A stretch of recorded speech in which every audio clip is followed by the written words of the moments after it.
बिस्मिल्लाहिर्रहमानिर्रहीम, अस्सलाम वालेकुम। मैं हूं शाहिद सकलैन और आप देख रहे हैं मेरा यूट्यूब चैनल और फेसबुक पेज। 17 अप्रैल है, सोमवार का दिन है। गुज़श्ता रोज़ से हमने एक सिलसिला शुरू किया है कि जो मग़विया ज़ारा बच्ची थी उसने बाकायदा तौर पे अदालत में पेश होकर जो है वो एक दावा दायर किया और उसमें पूरी तफसील लिखी है कराची से लेकर और वापस कराची पहुंचने तक क्या कुछ है। मैंने उसको कुछ हिस्सों में तकसीम किया है। गुज़श्ता रोज़ जो है वो मैंने 16 अप्रैल की कहानी सुनाई थी और आज जो है मैं शुरू करूंगा कि बच्ची जो है जब लाहौर घर में पहुंची उसके बाद क्या हुआ, अदालत में बयान कैसे हुआ, निकाह कैसे हुआ, हवेली लखा कैसे पहुंची, दादा के घर, ज़हीर के चचा के घर, अदालत में क्या कुछ हुआ, राय खुर्रम ने क्यों जो है बाहर आके कहा कि जो काम हम करवाना चाहते थे वो नहीं हो सका और फिर दूसरी अदालत जाना पड़ा। ये सारी तफसील बच्ची ने जो अपने बयान में लिखी है वो जो है आपको इंशाल्लाह पेश करूंगा और आगे फिर इस हवाले से मजीद जो भी चीज़ें आगे हैं वो अगली वीडियोस में। आज की इस वीडियो में इंशाल्लाह जो 17 अप्रैल यानी जिस दिन ये लाहौर पहुंचे, लाहौर घर पहुंचने से क्या कुछ होना शुरू हुआ और हवेली लखा तक क्या हुआ, आज की इस वीडियो में सारी तफसील आपके सामने रखेंगे। बच्ची कहती है कि जी हम लाहौर अपने घर पहुंच गए और लाहौर में अपने घर पहुंचने पर जिसके बारे में मुझे बाद में मालूम हुआ कि वो पंजाब यूनिवर्सिटी की बैक साइड है। उस पे जो है मुझे जो ज़हीर है मुलजिम उसने तारुफ मेरा करवाया शबीर अहमद की बीवी यास्मीन से और इसके भाई कदीर से। अच्छा, उसके बाद मुलजिम ज़हीर ने मुझे ये भी बताया कि उसने मेरा मोबाइल फ़ोन और टेबलेट उसको जला दिया है ताकि जो है हमारा सुराग ना लगाया जा सके और ना ही हमारे हवाले से किसी को इल्म हो सके। आगे चल के वो कहती है कि अगली सुबह 18 अप्रैल को मुद्दई की मुज़ाहमत के बावजूद मुद्दई को यानी इस बच्ची को ज़बरदस्ती और धमकियां देकर ज़हीर और शब्बीर एक ऐसे शख्स के दफ्तर ले गए जिसका बाद में मुझे पता चला कि उसका नाम राय खुर्म है और उसने अपना तारुफ एक वकील के तौर पर करवाया। अच्छा, उसके बाद जी वो कहते हैं कि मेरा तारुफ राय खुर्म के अलावा वहाँ पर मौजूद 3 मजीद मर्दों से भी करवाया गया, जिनमें से एक ने बताया कि उसका नाम निकाह खान है और उसका नाम निकाह रजिस्ट्रार है और उसका नाम गुलाम मुस्तफ़ा है। एक का नाम असगर अली बताया गया जिसने ये बताया कि वो ख़ानदानी ताल्लुकात हैं, ख़ानदानी दोस्त है ज़हीर वगैरह का। और चौथा शख्स जिसका नाम मुझे नहीं बताया गया लेकिन उसने ये कहा कि वो शब्बीर का दोस्त है। उसके बाद जी बच्ची ये बताती है कि इन मौजूद अफराद ने मुझे जो है इस ज़हीर के साथ निकाह के लिए रजामंदी का कहा जिसकी मैंने मुज़ाहमत की। और उसके बाद उसने कहा कि जी मैंने उन्हें ये कहा कि मैं अपने वालिदैन को बताना चाहती हूँ, उन्हें बुलाया जाए और मैं जो है आप लोगों के साथ नहीं रहना चाहती। और इसकी मुज़ाहमत के ऊपर ज़हीर और शब्बीर ने दोनों ने जो है मुझे धमकियां दी, जबकि राय खुर्रम एडवोकेट ने मुझे बताया कि अब जो है बहुत देर हो चुकी है क्योंकि अब मेरे पास वापसी का कोई ऑप्शन नहीं है। और इन सब ने मिलकर जो है मेरे जहन में अजीब व गरीब खौफ व हिरास फैलाया और मुझे ये कहा कि तुम्हारा वालिद, क्योंकि अब तुम भाग के आ चुकी हो, तुम्हारे वालिद को बहुत ज़्यादा गुस्सा है, अब वो तुम्हें गैरत के नाम पर कत्ल करने के लिए निकला है क्योंकि तुम एक गैर शख्स के साथ भाग कर आ गई हो। उसके बाद जी वो कहती है कि जी तमाम हाजरीन के दबाव और ज़बरदस्ती की वजह से निकाह जो है मुझे मजबूरन करना पड़ा और रजिस्ट्रार ने जब निकाह के दौरान उम्र पूछी तो मैंने जवाब दिया कि मेरी उम्र 13 साल है, जिस पर तमाम हाजरीन जो है वो हंस पड़े और मेरा मजाक उड़ाया।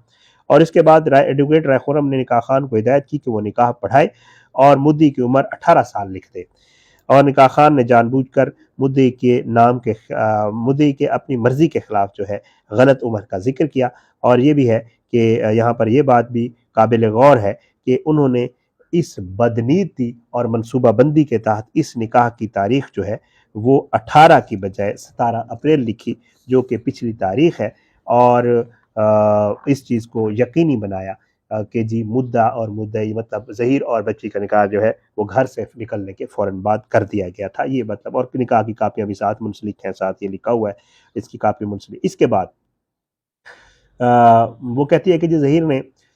मुझे धमकी दी कि वो वैसे ही करे जैसे वो बताया जा रहा है उसे, वरना उसे संगीन नतायज का सामना करना पड़ेगा। उन्होंने कहा कि जी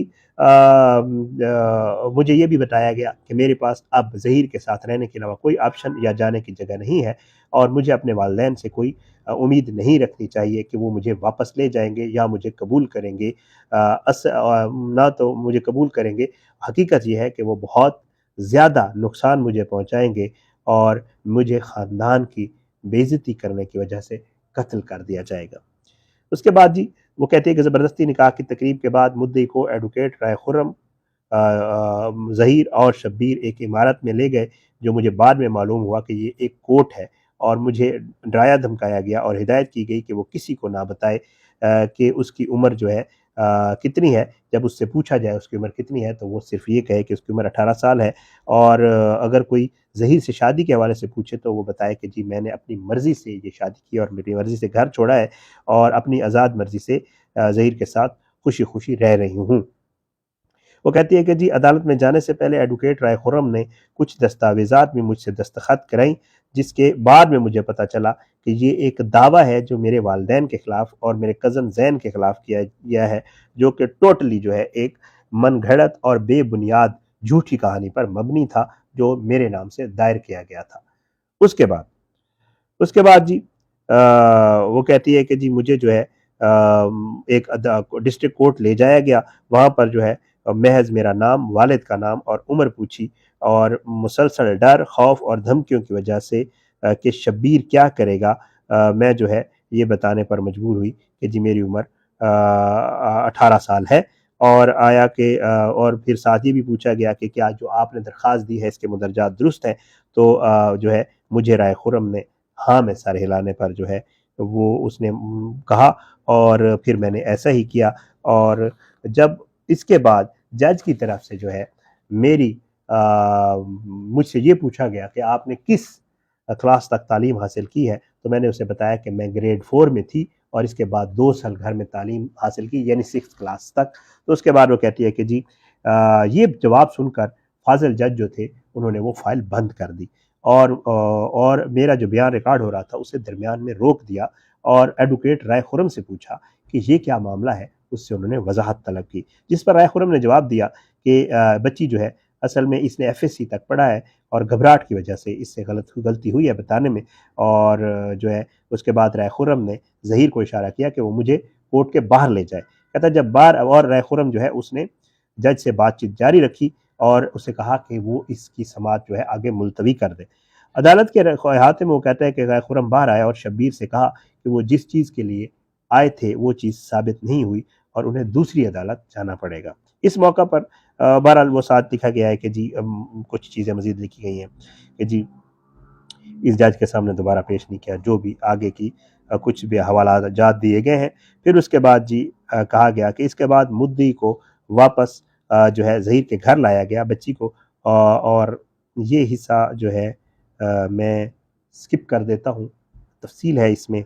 बहरहाल इसका मैं आपको ये ज़रूर बता देता हूँ ख़ुलासे के तौर पे कि जी इसमें बच्ची ये बताती है कि जी मेरे साथ इस रात जो है ज़हीर ने जिनसी ताल्लुक़ इस्तवार किया। बहुत डिटेल्ड है लेकिन मैं इतना ही कहने पे इक्तफ़ा करूँगा। और उसके बाद वो कहती है कि जी मैं मजबूर थी, मुझे ये बताया गया कि मैं शादीशुदा हूँ और ये मेरा शौहर है और उसका उस पे हक़ है, और इसलिए उसको उसका हक़ हर हुक्म मानना पड़ेगा क्योंकि उसके पास कोई दूसरा रास्ता नहीं है। जिसके बाद जो है ज़हीर ने गैर कानूनी मतलब उसके साथ एक ताल्लुक़ इस्तवार किया और मुतअद्दिद मौक़े पे बाद में भी इसे दोहराया गया।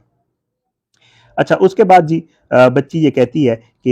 यहाँ पे ये भी ज़रूरी समझना चाहिए कि जी मेरा उस वक़्त ना तो कोई रिश्तेदार वहाँ मौजूद था, ना वालिदैन थे, ना बहन-भाई थे और ना ही मेरा कोई खैर-ख़्वाह वहाँ मौजूद था। मैं वहाँ पे अकेली थी, इसलिए मुझे मैं वहाँ अपने आप को प्रोटेक्ट नहीं कर सकती थी और मैं वहाँ पे हेल्पलेस थी। इसलिए इनके सख्त रवैये और धमकियों की वजह से इनके गैर कानूनी मुतालबात के ख़िलाफ़ मुज़ाहमत ना कर सकी। आगे चल के वो कहती है कि जी 19 तारीख को दोबारा अप्रैल को ज़हीर और शब्बीर मुझे एडवोकेट राय खुर्रम के दफ्तर ले गए और वहाँ से एक और इमारत ले गए, जिससे बाद में मुझे पता चला कि ये भी एक अदालत है। और मुझे कहा कि अगर पूछा जाए तो आपने जज को ये बताना है कि मैंने FSC तक तालीम मुकम्मल की है, और मुझे कुछ डॉक्यूमेंट्स पे भी दस्तखत करने के लिए कहा गया, जो बाद में मुझे मालूम हुआ कि वो मेरी प्रोटेक्टिव बेल है, यानी जो ज़मानत कबल गिरफ्तारी होती है। उसके बाद वो कहती हैं कि जी मुझसे जज की तरफ से कोई सवाल ना किया गया, اور صرف عدالت کے احاطے میں مجھے ایک تصویر لے گی اور وہ اس کے ساتھ چیزیں انہوں نے منسلک کر دی ہیں جو کچھ تھا۔ بہرحال وہ کہتی ہے کہ اس کے بعد 19 تاریخ کو سحری کے وقت جو ہے وہ پتہ چلا کہ جی میرے والدین کی طرف سے میرے اغوا کا خطرہ ظاہر کیا گیا ہے، اور ایک میری ہی باحفاظت واپسی کے لیے جے ڈی سی سے مل کر جو ہے فیس بک پیج سے ایک سوشل میڈیا پر ویڈیو وائرل ہوئی ہے، اور اس دوران جو ہے ان لوگوں نے سحری کے وقت یہ ویڈیو دیکھی۔ ظہیر، شبیر وغیرہ نے اپنے موبائل فونز پر اور اپنی ممکنہ گرفتاریوں سے انتہائی خوفزدہ اور پریشان ہونے اور میرے اغوا کے بارے میں میڈیا کے اس میں مبتلا ہونے پر انہوں نے فوری طور پر اپنے اپنے موبائل فون اور ظہیر سے جو سوشل میڈیا اکاؤنٹ وغیرہ اور دیگر کمیونیکیشن اکاؤنٹس اور ڈیٹا ہسٹری وغیرہ تھی وہ ڈیلیٹ کرنا شروع کر دی۔ اب بہرحال اس کے بعد وہ کہتے ہیں کہ دوسرے دن پھر جو ہے مجھے رائے خرم کے دفتر لے جایا گیا اور اسے بتایا گیا کہ یہ سلسلہ ہے، تو رائے خرم نے مشورہ دیا کہ وہ پریشان نہ ہو اور صرف پولیس کے ہاتھوں پکڑے جانے سے بچنے کی کوشش کریں کہ جو ہے اس کے بعد وہ کہتی ہے کہ جب ہم گھر آئے تو انہوں نے باقاعدہ طور پہ منصوبہ بندی شروع کی کہ کہاں فرار ہوا جائے۔ اگلے دن جو ہے وہ اپنا جو ظہیر ہے اس نے اپنے تمام کاغذات، نکاح کے کاغذات، ضروری سامان اکٹھا کیا اور بیگ میں رکھ لیا، اور مجھے جو ہے برقع اور ماسک پہنایا اور مجھے جو ہے گھر سے باہر لے گئے، اور مجھے کہا گیا کہ وہ باہر میں جو ہے انتظار کروں۔ شبیر جو ہے وہ اپنی بیوی اور بچوں کو لینے گیا ہے۔ اچھا، شبیر کے پہنچنے پر ظہیر نے اسے کہا کہ وہ اپنی موٹر سائیکل اپنے ایک دوست کے گھر کھڑا کرتا ہے تاکہ وہ سب شہر چھوڑ سکیں۔ اس کے بعد جو ہے ظہیر نے جو ہے نکاح نامہ CNIC بتایا کہ جی ہمارے نکاح نامے کے اوپر کیونکہ ID کارڈز نمبر بھی درج ہو چکے ہیں اس لیے ہمیں ٹریس کیا جا سکتا ہے۔ فوری طور پہ اس نے کہا کہ میں اپنا فون بند کر رہا ہوں، اور کچھ چیزیں جو ہے اس نے زمین میں دفن بھی کی، بچی یہ بتاتی ہے۔ اس کے بعد شبیر نے اپنے فرار ہونے کے لیے اپنی بیوی یاسمین کو اس کے والدہ کے گھر بھیج دیا، اور شبیر نے اپنے بہنوئی سے بات کی، اور دونوں 2-3 دن کے بعد جو ہے بچی کو جو ہے یاسمین کی والدہ کے گھر گاؤں لے گئے، جہاں یاسمین کی والدہ نے مجھے پہچان لیا اور بتایا کہ اس نے مجھے خبروں میں دیکھا ہے، اور جو ہے اس کے بعد یہاں لکھا گیا ہے کہ شبیر پہلے وائرل ہونے کی وجہ سے جو ہے نہیں لے جانا چاہتا تھا مجھے وہاں پہ، لیکن مجبوراً انہوں نے وہاں پہ وہ لے گئے۔ بہرحال جب جو ہے ہم شبیر کے سسرال گئے اور چند گھنٹے وہاں رہے تو بعد میں مجھے اور ظہیر کو وہاں سے کسی بھی اس سے بچنے کے لیے وہاں سے نکال دیا گیا، انہوں نے ہمیں کک آؤٹ کر دیا۔ اس کے بعد جی شبیر نے اپنے بیان میں جھوٹ بولا ہے کہ جی میں ہم شبیر کے سسرال نہیں گئے، تو بہرحال وہ کہتی ہے کہ جی ہمیں وہاں پہ لے جایا گیا، اور اس کے بعد وہاں سے جب ہمیں نکالا گیا تو شبیر کے سسرال کے گاؤں میں ہی جو ہے ظہیر کے چچا کا گھر تھا، جہاں پہ ایک رات ہمیں گزارنے کا کہا گیا۔ اچھا، اس موقع پر جو ہے وہ کہتے ہیں کہ جی میری شناخت وائرل ہو چکی تھی اور گرفتاری کا خوف تھا ظہیر کو، تو اس دوران جو ہے ظہیر نے کہا کہ جی ہم یہ کرتے ہیں کہ میں خودکشی بھی کر لیتے، وہ ہے تمہیں قتل کر دوں گا اور خود بھی خودکشی کر لوں گا، یا یہ کہ ایک بار یہ بھی ہوا کہ ہمیں بھیکاریوں کا سڑک پہ جانے کے لیے بھیکاریوں کا بھیس بھی بدلنا پڑا۔ اچھا، اس کے بعد جو کہتے ہیں ظہیر کے چچا کے گھر پر زبردستی قیام کے بعد مین روڈ پر مجھے لے آیا گیا اور انتظار کرنے کے لیے کہا گیا، اور شبیر اور جو ہے ظہیر کی بھابھی یہ لوگ گاڑی لینے گئے ہوئے، یہ کار کرائے پر لے آئے، اور اس کے بعد جو ہے اس گاڑی کے اوپر ہمیں جو ظہیر کا دادا ہے اس کے گاؤں حویلی لکھا لے جایا گیا، اور میرا وہاں پہ تعارف کرایا گیا اور بتایا گیا کہ اس کے دادا کا گاؤں ہے، اور اس کا دادا جو ہے وہ یہاں پہ انفلوئنشل لوگوں کے ساتھ ہوتا ہے اور اس طرح کے معاملات سے نمٹنے کا اسے بڑا تجربہ ہے۔ اس کے بعد جی وہاں پہ دادا کے گھر قیام کیا، اور رات کو ہمیں معلوم ہوا کہ تمام لائٹس بند کر دی گئی اور مجھے چھت پر سے گھسیٹ کر لے جایا گیا، کہ معلوم ہوا کہ پولیس نے چھاپہ مارا ہے، اور اس کے بعد خاموشی کے باعث پولیس جو ہے وہ ہمارا سراغ نہ لگا سکی۔ بہرحال اس دوران جو ہے ظہیر کے چچا کو ایک SHO کا فون آیا کہ اسے معلوم ہے کہ میں اور ظہیر ان کے پاس ہیں اور انہیں پولیس کے حوالے کر دیا جائے، تاہم اس کے چچا نے یہ بہانہ بنایا کہ میں اور ظہیر وہاں سے پہلے ہی جا چکے ہیں۔ یہ تھی جو ہے ان کے حویلی لکھا تک کی کہانی، اس کے دادا تک کی کہانی، اور اس کے بعد جو ہے ان کی گرفتاری اور آگے کا جو معاملہ اگلی ویڈیو میں، کیونکہ یہ ویڈیو لمبی ہو جاتی ہے تو انشاءاللہ کوشش کریں گے یہ سلسلہ جو ہے اسی طرح سیریز جاری رکھیں گے، اور پورا جو بیان ہے وہ آپ کو ویڈیو کی صورت میں سنائیں گے۔ اجازت ہے، اپنی دعا میں یاد رکھا کریں، اللہ پاکستان کا حامی ناصر، اس کے خلاف سازشیں کرنے والوں کو نصب نابود کرے، ظالموں کو عبرت کا نشان بنائے، مظلوموں کو انصاف ملے۔ اگلی ویڈیو میں ملاقات ہوگی۔ پاکستان زندہ باد، اللہ حافظ۔